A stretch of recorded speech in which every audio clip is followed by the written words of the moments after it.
ಸ್ನೇಹಿತರೆ ನಮಸ್ಕಾರ. ನಾನು ರವೀಂದ್ರ ಜೋಶಿ. ಇಂಥ ಎಡಬಿಡಂಗಿಯನ್ನು ಎಲ್ಲಿಯೂ ನೋಡಿರಲಿಕ್ಕೆ ನೀವು ಸಾಧ್ಯನೇ ಇಲ್ಲ. ಅಪ್ಪ ನೋಡಿದರೆ ಹೇಗಾದರೂ ಮಾಡಿ ಈ ಗೊಂದಲದಿಂದ ಮುಕ್ತಗೊಳ್ಳಬೇಕು ಅಂತ ಇನ್ನಿಲ್ಲದ ಹಾಗೆ ಹರಸಾಹಸ ಪಡ್ತಾ ಇರ್ತಾರೆ. ಕಸಿವಿಸಿಯಿಂದ ಹೇಗಾದರೂ ಮಾಡಿ ಬಚಾವಾಗಬೇಕು ಅಂತ ನೋಡ್ತಾರೆ, ಮುಜುಗರ ತಪ್ಪಿಸ್ಕೋಬೇಕು ಅಂತಾರೆ. ಮಗ ನೋಡಿದರೆ ಮತ್ತೆ ಮತ್ತೆ ಮಜ್ಜಿಗೆಯಲ್ಲಿ ಕಡ್ಡಿಯನ್ನು ಅಲ್ಲಾಡಿಸುವ ಕೆಲಸವನ್ನು ಮಾಡ್ತಾರೆ. ನಾನು ಮಾತಾಡ್ತಾ ಇರೋದು ಕರ್ನಾಟಕದ ಪಪ್ಪುವಿನ ಬಗ್ಗೆ, ಕರ್ನಾಟಕದ ರಾಜಕೀಯದ ಬಗ್ಗೆ, ಕರ್ನಾಟಕದ ರಾಜಕೀಯದಲ್ಲಿ ನಿನ್ನೆ ಬೆಳಗಾವಿಯಲ್ಲಿ ನಡೆದಂಥ ವಿದ್ಯಮಾನದ ಬಗ್ಗೆ. ಯತೀಂದ್ರ ಸಿದ್ದರಾಮಯ್ಯ ಅವರು ಇನ್ನೊಂದು ಹೇಳಿಕೆಯನ್ನು ಕೊಟ್ಟಿದ್ದಾರೆ ಸರ್. ಏನಂತ ಹೇಳಿದ್ದಾರೆ?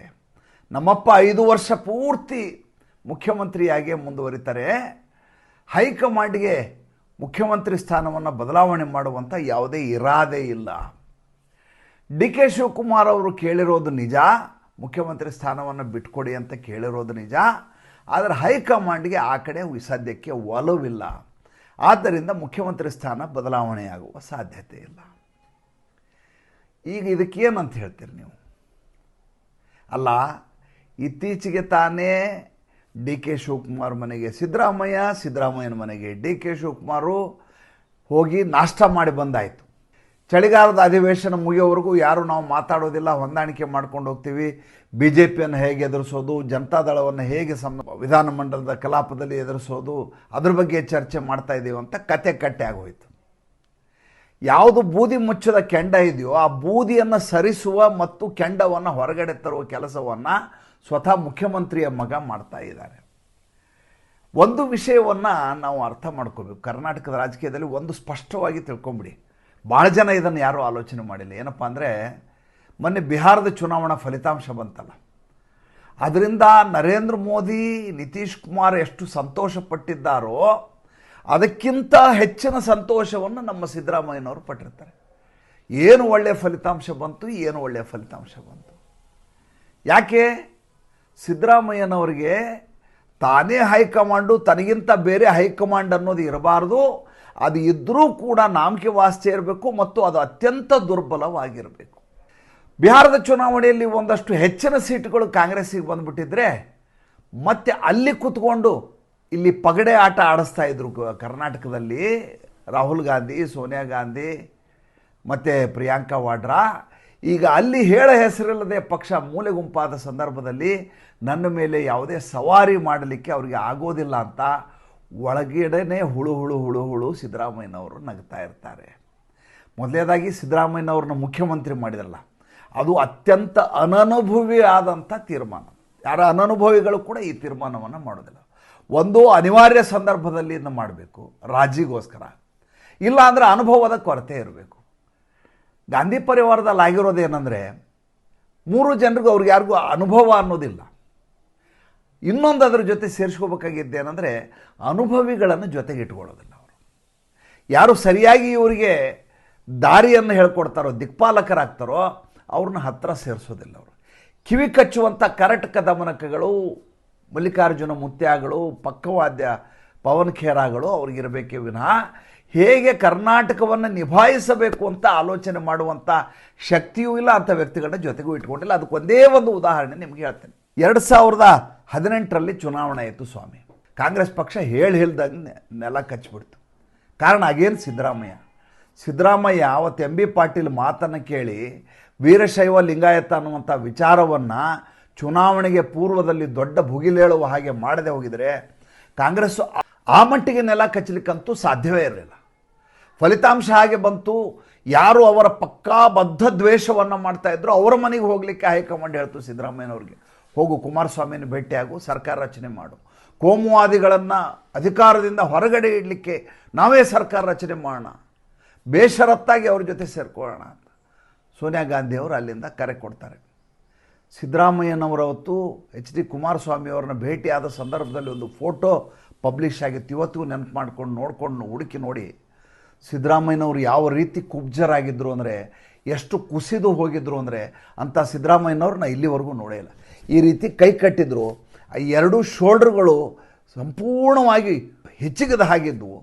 ನೋಡಿದರೆ ಈ ರೀತಿಯ ಸೋಲು ಒಬ್ಬ ಮನುಷ್ಯನ ಜೀವನದಲ್ಲಿ ಬರಬೇಕಾ ಅಂತ ನನಗನಿಸಿತ್ತು. ಆದರೆ ಲೆಕ್ಕಾಚಾರ, ಸಿದ್ದರಾಮಯ್ಯನವರ ಲೆಕ್ಕಾಚಾರವನ್ನು ಯಾರೂ ಲೆಕ್ಕಕ್ಕೆ ಹಿಡಿಲಿಲ್ಲ.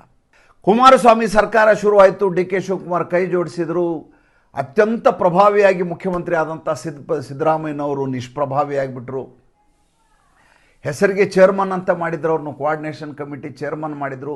ಅಧಿಕಾರ ನಡೆಸ್ತಾ ಇದ್ದದ್ದು ಆ ಕಡೆ ಕುಮಾರಸ್ವಾಮಿ, ಈ ಕಡೆ ಡಿ ಕೆ ಶಿವಕುಮಾರ್, ಪರಮೇಶ್ವರು ತಡ್ಕೊಳ್ಳಿಕ್ಕಾಗಲಿಲ್ಲ. 2 ವರ್ಷದಲ್ಲಿ ಸರ್ಕಾರ ಬೀಳಿಸ್ಲಿಕ್ಕೆ ಸ್ವತಃ ಸಿದ್ದರಾಮಯ್ಯನವರೇ ಅವತ್ತು ಶ್ರೀಕಾರವನ್ನು ಹಾಕಿದರು. ಅದನ್ನು ನಾನು ಹೇಳ್ತಾ ಇಲ್ಲ, ಶಿವರಾಮ್ ಹೆಬ್ಬಾರ್ ಯಾರು ಇಲ್ಲಿಂದ ಮುಂಬೈಗೆ 16 ಜನ ಹೋದರಲ್ಲ ಕಾಂಗ್ರೆಸ್ನಿಂದ, ಆ 16 ಜನರಲ್ಲಿದ್ದಂಥ ಒಬ್ಬ ವ್ಯಕ್ತಿ ಹೇಳ್ತಾರೆ, ಸಿದ್ದರಾಮಯ್ಯನವ್ರ ಮಾತು ಕೇಳಿ ಹೋಗಿದ್ದೀವಿ ನಾವು. 16ರಲ್ಲಿ 13 ಜನ ಸಿದ್ದರಾಮಯ್ಯನ ನಿಕಟವರ್ತಿಗಳು. ಸಿದ್ದರಾಮಯ್ಯನವರೇ ಸರ್ಕಾರವನ್ನು ಉದ್ದೇಶಪೂರ್ವಕವಾಗಿ ದುರುದ್ದೇಶಪೂರ್ವಕವಾಗಿ ಅವತ್ತು ಕೆಡವಿದ್ರು. ಅವರಿಗೆ ಭಾರತೀಯ ಜನತಾ ಪಾರ್ಟಿ ಅಧಿಕಾರ ಹಿಡಿದ್ರೂ ಪರವಾಗಿಲ್ಲ, ಕಾಂಗ್ರೆಸ್ ಅಧಿಕಾರದಲ್ಲಿದ್ದರೂ ತಾನು ನಿಷ್ಪ್ರಭಾವಿಯಾಗಿರೋದು ಅವ್ರಿಗೆ ಇಷ್ಟ ಇರಲಿಲ್ಲ. ತನಗೆ ಪವರೇ ಇಲ್ಲ, ತಾನು ಮುಖ್ಯಮಂತ್ರಿಯೇ ಅಲ್ಲ, ತನ್ನದೇ ಕಾಂಗ್ರೆಸ್ಸಿನ ಸರ್ಕಾರ ನಡೀತಾ ಇದೆ, ತನಗೆ ಯಾವುದೇ ಬೆಲೆ ಇಲ್ಲ, ಇಂಥ ಸರ್ಕಾರ ಯಾಕಿರಬೇಕು? ನನ್ನೆದುರಿಗೆ ಡಿ ಕೆ ಶಿವಕುಮಾರ್ ಪ್ರಭಾವಿಯಾಗಿ ಓಡಾಡ್ತಾರೆ ಕಾರ್ ಇಟ್ಕೊಂಡು, ನನ್ನೆದುರಿಗೆ ಜಿ ಪರಮೇಶ್ವರ್ ಓಡಾಡ್ತಾರೆ, ನಾಳೆ ಇವರೇ ಪ್ರಭಾವವನ್ನು ಬೆಳೆಸ್ಕೊಂಡ್ಬಿಟ್ರೆ ನನ್ನ ಕತೆ ಏನು ಅಂತ ಸರ್ಕಾರ ಕೇಳುತ್ತಾರೆ. BJP ಬರಲಿ ಪರವಾಗಿಲ್ಲ, ಅವ್ರು ನನ್ನ ಹತೋಟಿಗೆ ತಗೊಳ್ಳೋದು ಗೊತ್ತು. ಅದಾದಮೇಲೆ ಬಂದು ವಿರೋಧ ಪಕ್ಷದ ನಾಯಕನ ಸ್ಥಾನದಲ್ಲಿ ಕೂಡ್ತಾರೆ.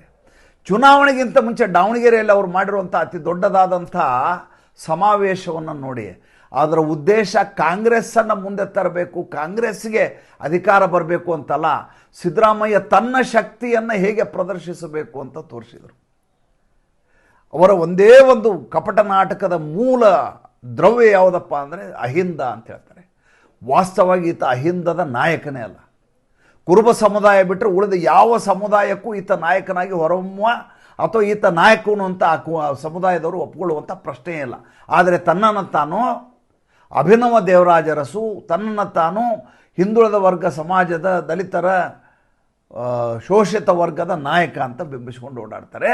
ಅಲ್ಲಿ ಏನಾಗಿದೆ, ಹೈಕಮಾಂಡ್ಗೆ ತಾಕತ್ತೇ ಇಲ್ಲ. ನೀವು ನೋಡಿ, ಇಷ್ಟೆಲ್ಲ ಗಲಾಟೆ ಆಗಿದೆ. ಇಲ್ಲಿವರೆಗೂ ಡಿ ಕೆ ಶಿವಕುಮಾರ್ ಅವ್ರನ್ನಾಗಲಿ ಅಥವಾ ಸಿದ್ದರಾಮಯ್ಯನವ್ರನ್ನಾಗಲಿ, ಈ 3 ಜನ ಇದ್ದಾರಲ್ಲ ನಕಲಿ ಗಾಂಧಿಗಳು, ಒಬ್ಬರಾದರೂ ಅವ್ರನ್ನ ಭೇಟಿಯಾಗಿದ್ದಾರ ನೋಡಿ. ದುಡ್ಡು ಬೇಕಾದಾಗ ಪಿಂಕಿ ಮೆಸೇಜ್ ಮಾಡ್ತಾರೆ ಡಿ ಕೆ ಶಿವಕುಮಾರ್ ಅವ್ರಿಗೆ, ದುಡ್ಡು ಕಳಿಸಿ ಅಂಕಲ್ ಅಂತೇಳಿ, ಸೆಂಟ್ 50 lakhs 50 crore 5 crore ಅಂತ. ಆದರೆ ಭೇಟಿಯಾಗುವ ಸಂದರ್ಭದಲ್ಲಿ ಕೈಗೆ ಸಿಗೋದಿಲ್ಲ. ಡಿ ಕೆ ಶಿವಕುಮಾರ್ಗೂ ಭೇಟಿಯಾಗಿಲ್ಲ, ಸಿದ್ದರಾಮಯ್ಯಗೂ ಭೇಟಿಯಾಗಿಲ್ಲ. ಆಪರೇಟ್ ಮಾಡೋದು ಯಾರು? 3ನೇದವ್ರು ಆಪರೇಟ್ ಮಾಡ್ತಾರೆ. KC ವೇಣುಗೋಪಾಲ್ ಆಪರೇಟ್ ಮಾಡ್ತಾರೆ, ಮಲ್ಲಿಕಾರ್ಜುನ ಮುತ್ಯ ಆಪರೇಟ್ ಮಾಡ್ತಾರೆ, ಬೆಂಗಳೂರಿಗೆ ಬರ್ತಾರೆ, 4 ದಿವಸ ಉಳ್ಕೋತಾರೆ. ನೀವು ಅವ್ರ ಮನೆಗೆ ತಿಂಡಿಗೆ ಹೋಗಿ, ನೀವು ಇವ್ರ ಮನೆಗೆ ತಿಂಡಿಗೆ ಹೋಗಿ ಅಂತ ಕತೆ ಹೇಳ್ತಾರೆ. ಯಾಕೆ? ಪೋಸ್ಟ್ಪೋನ್ಮೆಂಟ್, ಸುಮ್ಮನೆ ತಳ್ಳುವ ಕಾರ್ಯಕ್ರಮ. ಸಿದ್ದರಾಮಯ್ಯಗೆ ನಷ್ಟ ಇಲ್ಲ, ತಿಂಡಿಗೆ ಹೋಗ್ತೀನಿ ಬಿಡಿ, ತನಗೇನು ಬೇಕೋ ಆ ಮೆನುವನ್ನು ಡಿ ಕೆ ಶಿವಕುಮಾರ್ ಮನೇಲಿ ಮಾಡಿಸ್ಕೋತಾರೆ. ನಾನು ಶುದ್ಧ ಸಸ್ಯಾಹಾರಿ ಅಂತ ಡಿ ಕೆ ಶಿವಕುಮಾರ್ ಹೇಳ್ತಾರೆ. ನೀನು ಸಸ್ಯಾಹಾರಿ ಇದ್ರೇನಯ್ಯ, ನನಗೆ ನಾಟಿ ಕೋಳಿ ಸಾರು ಮಾಡಿಸು ಅಂತ ಹೇಳ್ತಾರೆ. ಡಿ ಕೆ ಶಿವಕುಮಾರ್ ಸಿದ್ದರಾಮಯ್ಯನ ಮನೆಗೆ ಹೋಗ್ತಾರೆ. ಡಿ ಕೆ ಶಿವಕುಮಾರ್ ಎಂಥ ಪ್ಯಾದೆ ಹಾಕಿ ಕೂತಿದ್ದಾರೆ ಇವತ್ತಿದ್ದ ಪರಿಸ್ಥಿತಿಯಲ್ಲಿ ಅಂದರೆ, ತನ್ನ ಹೈಕಮಾಂಡ್ ಯಾರಿಗೆ ದುಡ್ಡನ್ನು ಗೋರ್ಕೊಂಡು ಇವತ್ತು ಕೇಸ್ ಹಾಕ್ಸ್ಕೊಂಡಿದ್ದಾರೋ ಎನ್ಫೋರ್ಸ್ಮೆಂಟ್ ಡೈರೆಕ್ಟರೇಟು ಮತ್ತು ಡೆಲ್ಲಿ ಪೊಲೀಸರಿಂದ, ಅಂಥ ಹೈಕಮಾಂಡ್ನ ಭೇಟಿ ಆಗಲಿಕ್ಕೆ ಸ್ವತಃ ಡಿ ಕೆ ಶಿವಕುಮಾರ್ಗೆ ಸಾಧ್ಯ ಆಗ್ತಾ ಇಲ್ಲ. ಡಿ ಕೆ ಶಿವಕುಮಾರ್ಗೆ ಹಠಮಾರಿತನ ಮಾಡಿ ಅಧಿಕಾರವನ್ನು ಹಿಡ್ಕೊಳ್ಳಿಕ್ಕೆ ಸಾಧ್ಯ ಆಗ್ತಾ ಇಲ್ಲ. ನನಗೆ ಕೊಡಲೇಬೇಕು, ನೀವು ಏನು ಮಾತಾಡಿದ್ರಿ, 2.5 ವರ್ಷ ನಮ್ಮದು 2.5 ವರ್ಷ ನಿಮ್ಮದು ಅಂತ ಹೇಳಿದ್ರಿ, ಎಲ್ಲಿದೆ ಅದು ಅಂತ ಹೋಗಿ ರಾಹುಲ್ ಗಾಂಧಿನ ಸೋನಿಯಾ ಗಾಂಧಿನ ಕೇಳಲಿಕ್ಕೆ ಸಾಧ್ಯವಾಗ್ತಾ ಇಲ್ಲ. ಮನೆ ಬಾಗಿಲಲ್ಲಿ ನಿಂತು ವಾಪಸ್ ಬರ್ತಾ ಇದ್ದಾರೆ. ಸಿದ್ದರಾಮಯ್ಯನವರು ಸಮಯವನ್ನು ತಳ್ತಾ ಇದ್ದಾರೆ. ಅವ್ರಿಗೆ ಏನಾಗಬೇಕ್ರಿ? ಅವರಿಗೆ ನೀವು ದಿನಾ ಹೇಳಿ ಮುಖ್ಯಮಂತ್ರಿ ಬದಲಾವಣೆ ಆಗ್ತಾ ಇದೆ, ಮುಖ್ಯಮಂತ್ರಿ ಬದಲಾವಣೆ ಆಗ್ತಾ ಇದೆ ಅಂತ ಕಳೆದ 2.5 ವರ್ಷದಿಂದ ಹೇಳ್ತಾ ಇದ್ದಾರೆ. ಅವ್ರದ್ದೇನಾದರೂ ದುರ್ಬಲವಾಗಿರುವ ಹಾಗೆ ಒಂದೇ ಒಂದು ಸಲ ಕಂಡಿದ್ದಾರೆ ನಿಮ್ಗೆ ಸಿದ್ದರಾಮಯ್ಯನವರು? ಒಂದೇ ಒಂದು ಸಲ ಕಂಡಿಲ್ಲ. ಅಷ್ಟೇ ಅಲ್ಲ, ಸಂದರ್ಭ ಬಂದಾಗೆಲ್ಲ ಹೇಳ್ತಾರೆ 5 ವರ್ಷ ನಾನೇ ಮುಖ್ಯಮಂತ್ರಿ, ಹೈಕಮಾಂಡ್ ಹೇಳಿದಾಗ ಕೇಳ್ತೀವಿ. ತದ್ವಿರುದ್ಧವಾದಂಥ 2 ಹೇಳಿಕೆಗಳು. 5 ವರ್ಷ ನಾನೇ ಮುಖ್ಯಮಂತ್ರಿ, ಹೈಕಮಾಂಡ್ ಹೇಳಿದಾಗ ನಾವಿಬ್ಬರು ಕೇಳ್ತೀವಿ. ಹೈಕಮಾಂಡ್ ಏನಾದರೂ ನೀನು ಕೆಳಗೆ ಇಳಿ ಅಂದರೆ ಇಳಿತಾರ? ಇಳಿಯೋದಿಲ್ಲ. ಬಂಡಾಯ ಮಾಡ್ತಾರ? ಬಂಡಾಯ ಮಾಡೋದಿಲ್ಲ. ತನಗೆ ಹೇಗೆ ಬೇಕೋ ಅಧಿಕಾರವನ್ನು ತನ್ನ ಕೈಯಲ್ಲಿ ಇಟ್ಕೊಳ್ಳೋದು ತುಂಬ ಚೆನ್ನಾಗಿ ಗೊತ್ತಿದೆ. ಹೈಕಮಾಂಡನ್ನು ಹೆದರಿಸ್ಕೊಳ್ಳೋದು ಹೇಗೆ ಅಂತ ತುಂಬ ಚೆನ್ನಾಗಿ ಸಿದ್ದರಾಮಯ್ಯ ಗೊತ್ತಿದೆ. ಆದರೆ ಪ್ಯಾದೆ ಎಡಬಿಡಂಗಿಯಾಗಿ ಕರ್ನಾಟಕದ ಪಪ್ಪು ಬೆಳಗಾವಿಯಲ್ಲಿ ಹೋಗಿ ಮತ್ತೆ ಅದೇ ವಿಷಯವನ್ನು ಕೆದಕಿ ರಾಜ್ಯದಲ್ಲಿ ಕಲುಷಿತ ವಾತಾವರಣ ರಾಜಕೀಯವಾಗಿ ಅವರ ಮಗನೇ ಯತೀಂದ್ರ ಸಿದ್ದರಾಮಯ್ಯ ನಿರ್ಮಾಣ ಮಾಡ್ತಾ ಇದ್ದಾರೆ. ಅಗತ್ಯವೇ ಇರಲಾರ್ದಂಥ ಮಾತು. ಇದ್ದಕ್ಕಿದ್ದಾಗೆ ಡಿ ಕೆ ಶಿವಕುಮಾರ್ ಬಣದವರು ಎದ್ದು ಕುತ್ಕೊಂಡ್ಬಿಡ್ತಾರೆ. ಅವ್ರು ಹೇಳ್ತಾರೆ ಡಿಸೆಂಬರ್ 2ಕ್ಕೆ ನೋಡಿ ಬದಲಾವಣೆ ಆಗತ್ತೆ ಅಂತಾರೆ. ಇನ್ನೊಂದಿಷ್ಟು ಜನ ಹೇಳ್ತಾರಲ್ಲ ಡಿಸೆಂಬರ್ 10ಕ್ಕೆ ನೋಡಿ ಬದಲಾವಣೆ ಆಗತ್ತೆ ಅಂತಾರೆ. ಡಿಸೆಂಬರ್ 2 ನೋಡಿ ಡಿಸೆಂಬರ್ 10 ನೋಡಿ ಯಾವ ಬದಲಾವಣೆಯೂ ಆಗೋದಿಲ್ಲ. ಬೇಕಾದ್ರೆ ಕಾದು ನೋಡಿ ನೀವು. ಯಾವ ಕಾರಣಕ್ಕೂ ಸಿದ್ದರಾಮಯ್ಯ ತನ್ನ ಮನಸ್ಸಿನ ವಿರುದ್ಧವಾಗಿ ಅಧಿಕಾರದಿಂದ ಕೆಳಗಿಳಿಲಿಕ್ಕೆ ಸಾಧ್ಯವೇ ಇಲ್ಲ. ಒಂದು ವೇಳೆ ಇಳಿಯಲೇಬೇಕು ಅಂತ ತೀರ್ಮಾನ ಮಾಡೋದಾದರೆ ರಾಹುಲ್ ಗಾಂಧಿನೂ ಮಾಡಲ್ಲ, ಸೋನಿಯಾ ಗಾಂಧಿನೂ ಮಾಡಲ್ಲ, ಸ್ವತಃ ಸಿದ್ದರಾಮಯ್ಯನೇ ಮಾಡಬೇಕೇ ವಿನಃ ಬೇರೆಯವ್ರು ಮಾಡಲಿಕ್ಕೆ ಸಾಧ್ಯ ಇಲ್ಲ. ಸಿದ್ದರಾಮಯ್ಯ ಇಳಿಯೋದಾದರೂ ಕೂಡ ತನಗೆ ಯಾರು ಬೇಕೋ ಅವ್ರನ್ನಲ್ಲಿ ಕೂಡಿಸ್ಬಹುದೇ ವಿನಃ ಇವರು ಹೇಳಿದವರು ಯಾರನ್ನು ಅಂತ ಕೂಡಿಸ್ಲಿಕ್ಕೆ ಸಾಧ್ಯವೇ ಇಲ್ಲ. ಸಿದ್ದರಾಮಯ್ಯ ಜಾತ್ಯತೀತ ಜನತಾದಳದಿಂದ ಬಂದಂಥ ಮನುಷ್ಯ, ಕಾಂಗ್ರೆಸ್ಸಿಗನೇ ಅಲ್ಲ. ಇವತ್ತು ಕಾಂಗ್ರೆಸ್ಸಿನ ಯಾರ ಹಳೆಯ ಕಾಂಗ್ರೆಸ್ಸಿಗರು ಅಂತ ಹೇಳ್ಕೊತಾ ಇದ್ದಾರಲ್ಲ ಅವರೆಲ್ಲ ಮಾಂಡಲಿಕರಾಗಿ, ಚೇಲಾಗಳಾಗಿ, ವಂದಿ ಮಾಗಧರಾಗಿ ಸಿದ್ದರಾಮಯ್ಯನ ಸುತ್ತ ಓಡಾಡ್ತಾ ಇದ್ದಾರೆ. ಅಲ್ಲಿಗೆ ಸಿದ್ದರಾಮಯ್ಯ ಯಾವ ರೀತಿ ಕುತಂತ್ರವನ್ನು ಮಾಡ್ತಾರೆ ಅರ್ಥ ಮಾಡ್ಕೊಳ್ಳಿ. ಮತ್ತು ಮುಂದಿನ ಸಂಚಿಕೆಯಲ್ಲಿ ಹೊಸ ವಿಷಯದೊಂದಿಗೆ ಬರ್ತೀನಿ. ಸಂಚಿಕೆ ಇಷ್ಟ ಆಗಿದರೆ ಲೈಕ್ ಮಾಡಿ, ಫಾಲೋ ಮಾಡಿ, ಶೇರ್ ಮಾಡಿ. ದಯವಿಟ್ಟು ನಮ್ಮ ಮುಕ್ತ ಪತ್ರಿಕೋದ್ಯಮಕ್ಕೆ ಆರ್ಥಿಕವಾಗಿ ಬೆಂಗಾವಲಾಗಿ ನಮಸ್ಕಾರ.